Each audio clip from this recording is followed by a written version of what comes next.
Pernikahan Kilian dan Lula tentu saja diliput media besar dan ditayang di televisi. Hailey menonton dari apartemennya. Dia memukul bantal sofa yang ada di pangkuan beberapa kali saking kesal. Apalagi saat Kilian dengan mudahnya mengsatu Lula. Mata mereka terlihat seperti orang yang dimabuk cinta.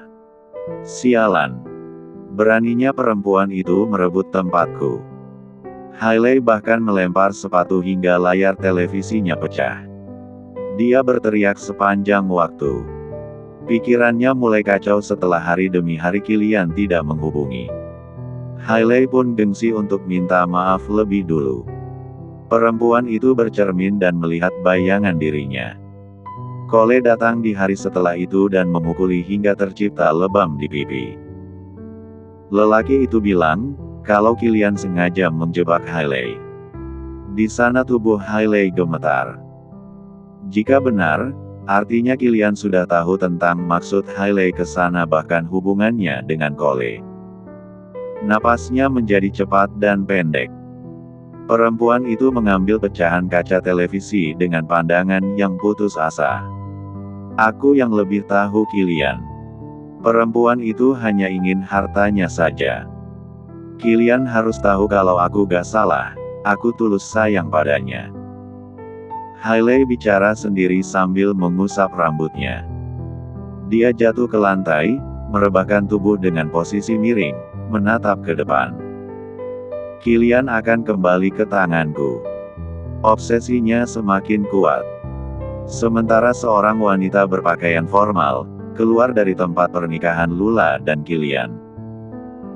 Dia mendapatkan pesan di ponsel melalui jaringan mencurigakan yang tersambung ke ponselnya secara otomatis.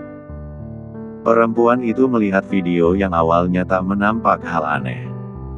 Kemudian beberapa detik setelahnya memperlihatkan adegan suaminya yang tengah menjajah tubuh seorang wanita. Tentu saja perempuan itu murka bukan main. Banyak orang yang saling bertegur sapa di sana. Dan beberapa di antaranya ada direktur dari perusahaan Cole bekerja. Nyonya Cassandra, panggil seseorang sambil menyentuh lengannya. Cassandra lekas menutup layar ponsel dan memperlihatkan senyuman. Dia wanita yang sangat peduli dengan reputasinya sendiri. Meski saat ini hati tengah bergejolak, Cassandra memilih menutupinya dulu. Nyonya Agnes. Senang bisa bertemu dengan Anda, balas wanita itu. Di mana Eve? Tanya Agnes dengan panggilan akrab seolah anak perempuan itu benar-benar dekat dengannya. Itu dia. Cassandra memanggil putrinya untuk datang menghadap. Evelyn membungkuk di hadapan Agnes. Terlihat jelas wajah kagum Agnes terhadap manner dan kecantikan Evelyn. Sudah lama kamu enggak main ke rumah, Eve. Datanglah kapan-kapan. Asher pasti senang melihat kamu. Baik, Tante. Aku juga sangat rindu dengan biskuit buatan Tante.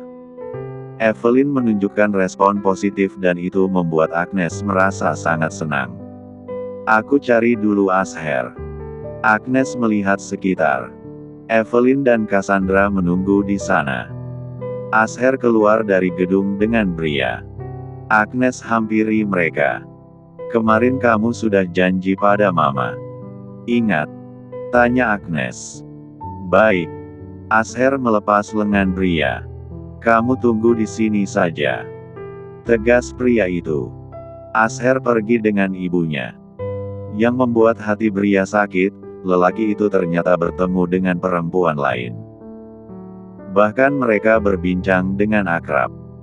Bria tak tahu siapa perempuan itu. Hanya saja dari pakaiannya terlihat sangat mahal. Sungguh jauh dibandingkan dengan dirinya. Jadi Eve, aku akan antar kamu ke sana. Janji. Asher mengangkat kelingking dan langsung balas dikaitkan dengan kelingking Evelyn. Aku tagih terus janjimu Asher. Apalagi kalau lama sekali ditepatinya. Mata Bria mulai panas dan perih. Dia berbalik ke belakang dengan tujuan pergi ke kamar mandi untuk menangis di sana. Namin, terhenti karena melihat sosok Bella dan Xavier. Meski begitu, Bria tak bisa menahan air matanya keluar. Bella ulurkan sapu tangan. Jangan menangis, Lula bahkan tidak meratap di depan orang saat Asher dan kamu melukainya. Bella lewati perempuan itu. Duduk di dalam mobil, Bella masih memperhatikan Bria. Kalau cemas, temani saja dia, saran Xavier. Aku gak bisa hianati Lula. Aku yakin beliau akan paham. Balas dendam itu justru lebih sadis dengan menolong orang yang membuat kita sedih ketika mereka kesulitan. Alhasil, mereka akan benar-benar sangat menyesal karena melukai orang sebaik kita, jelas Xavier. Bella menatap Xavier. Kamu benar. Kita akan terus merasa sakit dan marah selama mengingatnya. Jadi lupakan dan buat hidup baru. Makasih, Xavier. Kamu memang sangat bijak. Bella memeluk pria itu dan mengecup pipinya. Xavier mematung. Dia ingin marah, tapi tak satu pun kalimat keluar dari mulutnya. Sedang Bella berjalan dengan tergesa-gesa. Asher masih saja mengobrol. Sedang Bria seperti orang bodoh, menunggu di antara orang-orang yang berlalu lalang. Bella tarik lengan wanita itu. Ikut aku. Bria sempat menolak dan berusaha melepaskan diri. Namun, ujungnya dia pasrah karena tak sanggup menahan rasa sakit. Bella bawa dia ke ruangan Lula karena lebih aman ketika bersembunyi dari Asher. Melihat pintu ruangan terbuka dari pantulan cermin, Lula terkaget. Padahal make-up artis sedang menghapus make-up-nya. Ada apa ini, Bella? Lula bingung melihat Bria di sana. Dia minta para pelayan dan staf make-up artis pergi. Kini hanya mereka bertiga di sana. Lula masih mengenakan kimono.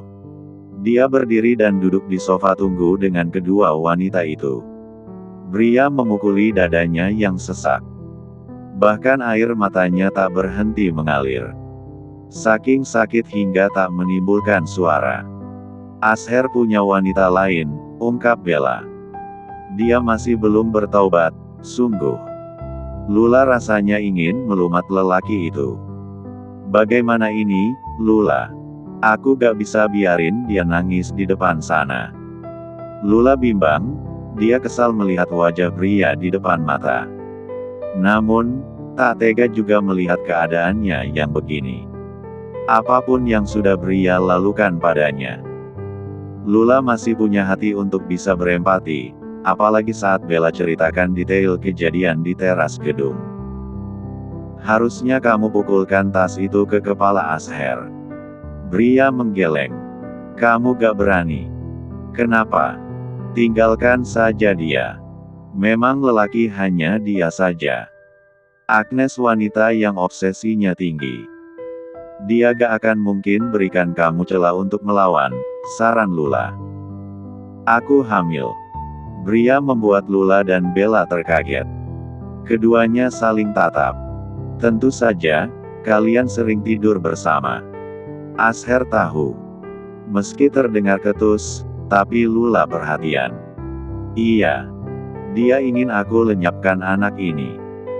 Dia bilang keadaan saat ini sulit. Omong kosong. Dia hanya mau lepas tanggung jawab. Lebih baik kamu pergi dari rumah itu. Besarkan anakmu sendiri. Aku yakin meski kamu pertahankan, selama dengan dia pasti kamu malah akan dicelakai hingga keguguran. Lula bisa membaca situasinya. Asher sangat licik. Tahu. Bria mengusap lengannya. Sekilas Bella bisa melihat lebam di sana. Ya ampun, si brengsek itu. Lula berdiri. Dia ambil dress biasa miliknya yang akan dikenakan untuk pergi ke tempat bulan madu. Berganti di kamar mandi ruangan itu, Lula pergi keluar. Sedang Bella yang sedang mengusap punggung Bria tergemap. Lula, kamu mau kemana? Tanya Bella sambil mengejar Lula. Langkah Lula begitu cepat melintasi ruangan tempat acara pernikahan hingga ke pintu keluar. Matanya mengedar mencari keberadaan Asher hingga melihat pria itu tengah mencium punggung tangan seorang perempuan. "Hati-hati, If. Aku akan sedih kalau kamu terluka." Ucapan pria itu semakin memancing amarah Lula. Saat Asher menutup pintu mobil Evelyn dan berbalik, dia kaget ditampar dengan keras oleh Lula. Semua orang di sana menyaksikan hal itu, termasuk Agnes. "Dasar banci. Apa otakmu itu hanya digunakan untuk menyakiti wanita?" Lula menunjuk wajah Asher yang menatapnya nanar. Suara wanita itu begitu keras, menghantam hati Asher yang mulai terbuka lagi untuk mencintai Lula seperti dulu.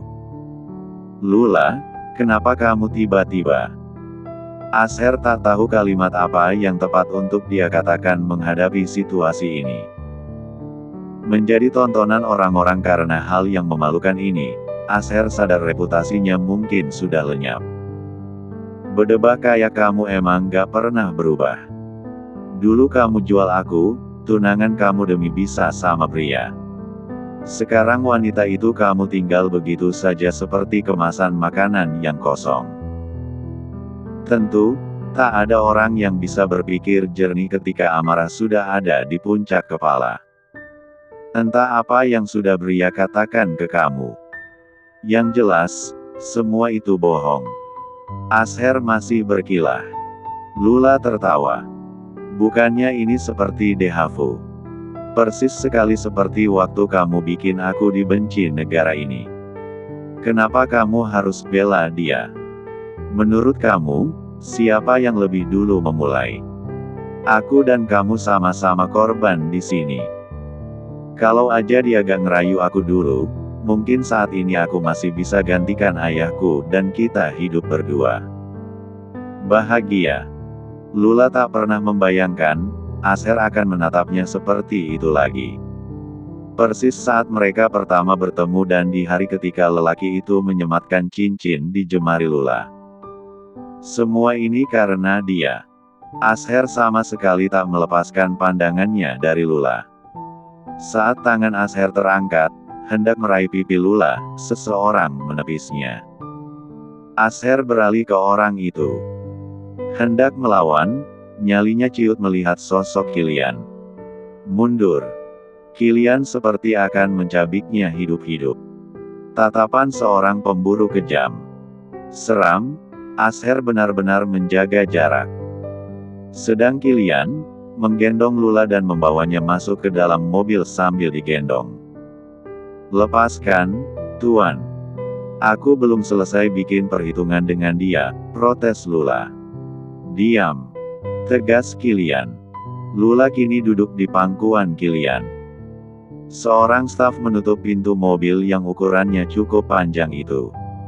Tapi dia benar-benar udah keterlaluan.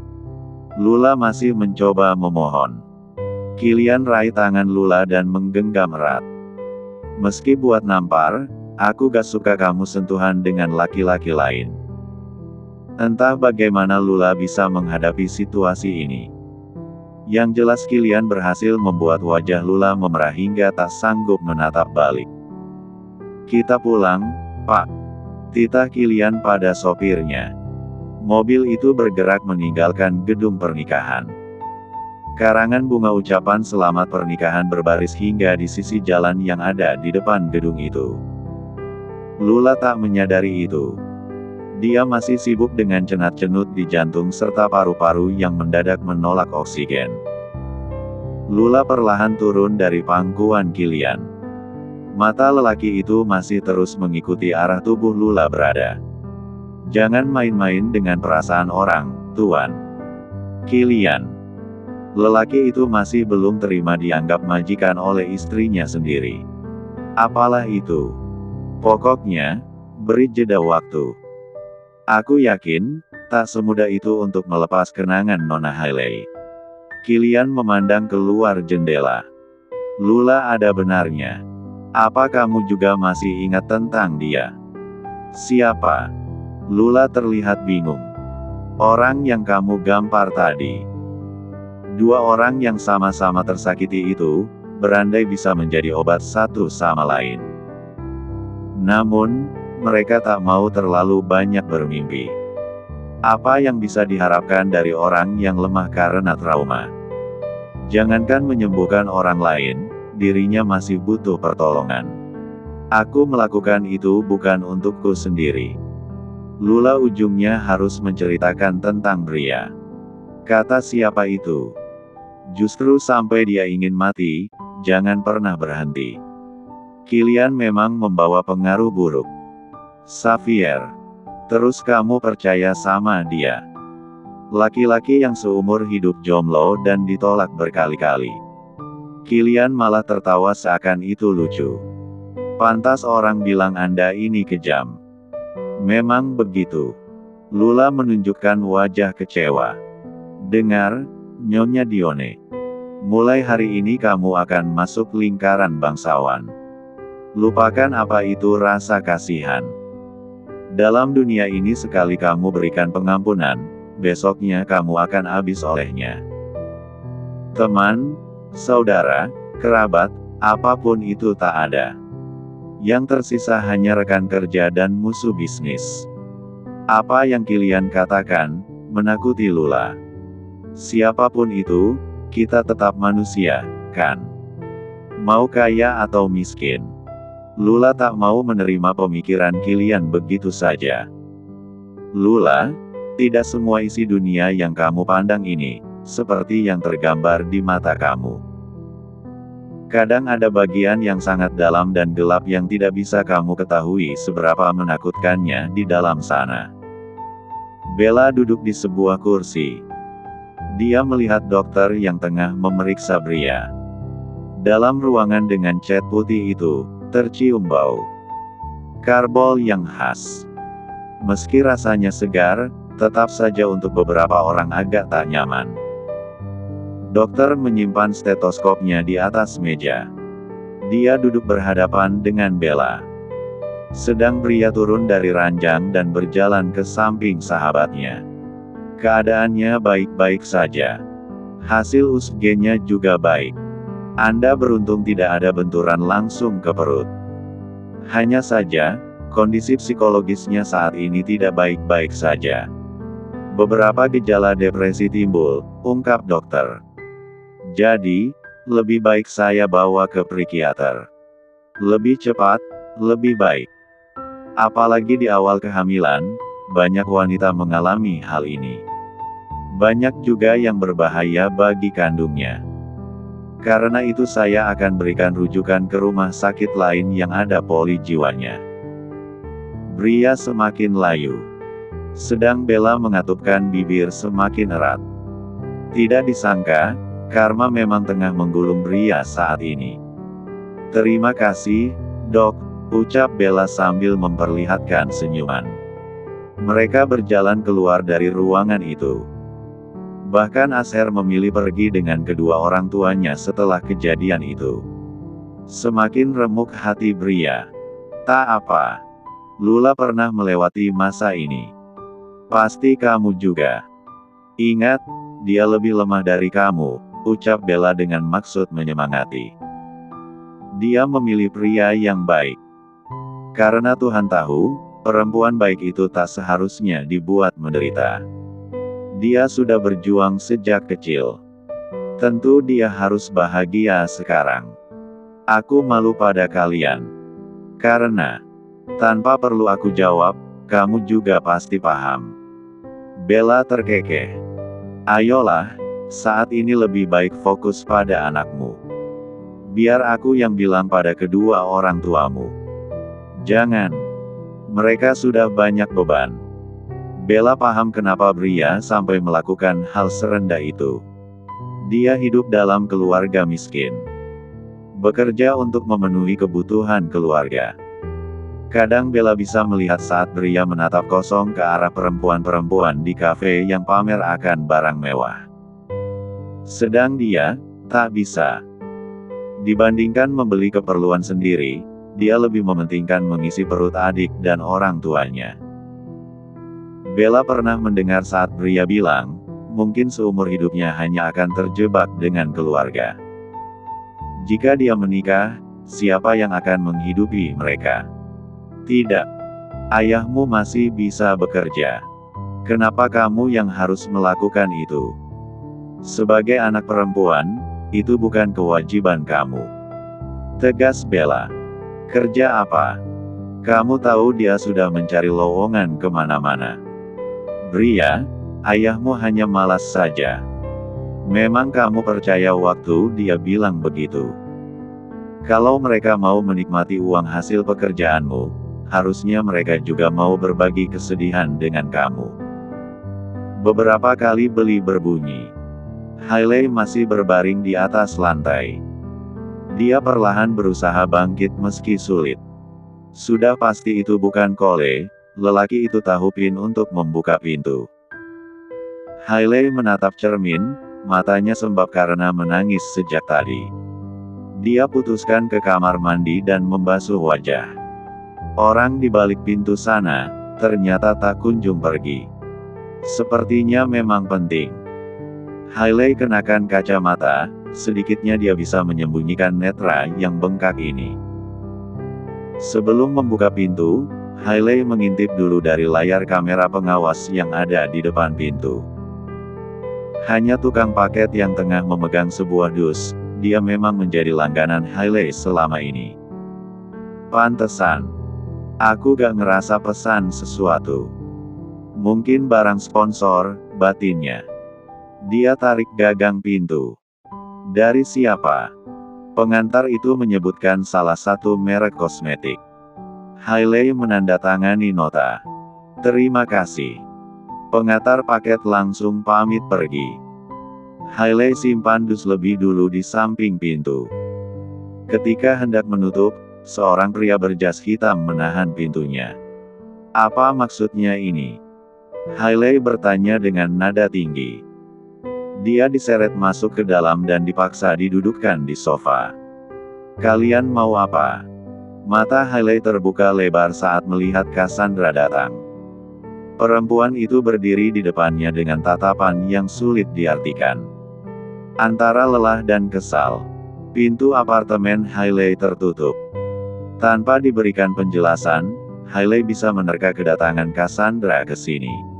Sebuah foto melayang dan menerpa wajah Hailey. Benda itu terjun ke permukaan. Jadi kamu anak yatim piatu itu. Ternyata Cassandra masih mengenalnya. Tidak kusangka, sudah ditolong dan disekolahkan. Kamu malah membuat keluargaku berantakan. Tidak tahu diri. Meski pelan, tapi jelas sekali Cassandra saat ini sangat marah. Hailey berpikir lama. Kenapa aku yang salah? Tanya perempuan itu dengan nada sinis.